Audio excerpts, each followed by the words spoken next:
I call it like the pendulum swing. So you go from a place of feeling really, high and mighty about yourself, and some of it's real, but most of it usually is kind of like illusionary, because our egos are still struggling with true empowerment.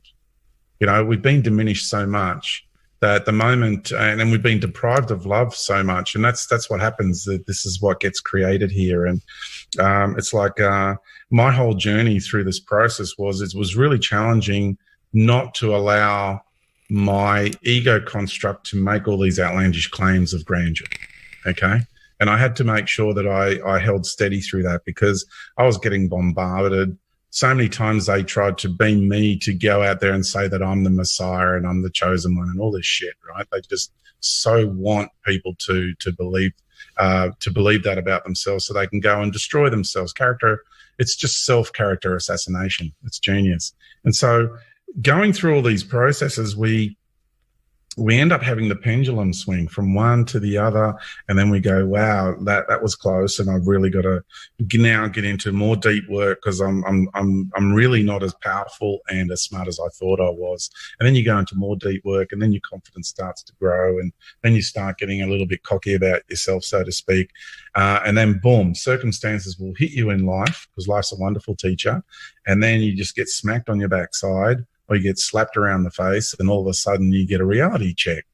And it's kind of like that song, I get knocked down, but I get up again, and nothing's going to keep me down. So it's kind of like waves. I see it as I go through a process, and then a friend of mine goes, George, check out this astrology stuff.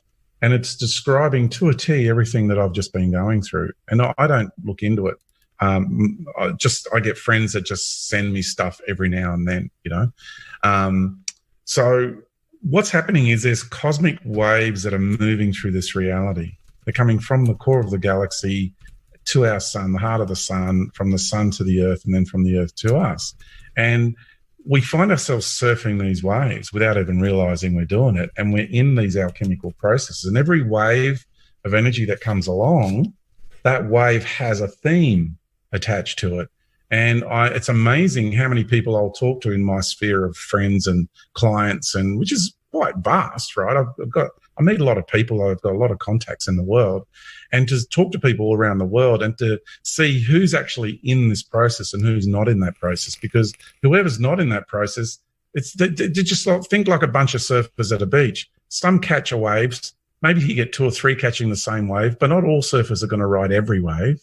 Do you know what I mean? Right. So it just depends on the theme that comes through. You're going to surf that wave. You're going to go through that. So it's this cycle, this beautiful rhythm and cycle. And I look back over my timeline, and I go, I could see myself peaking and having this wonderful time, lots of energy, thinking all these wonderful things about myself. And then, boom, this energy comes along, and I get this massive reality check, and I get planted on my backside, and I didn't see it coming. And I was like, wow, so why did I choose to create this? What have I got to learn from it, right? My two golden questions. And each time I then enter into alchemy again. And what's happening now is when it does come along, a really big challenge, I actually get really excited. I get happy. Most people do the opposite. Most people freak out. But you know what I'm doing? I'm like, here's another beautiful opportunity for alchemy, for self-realization, for growth and empowerment.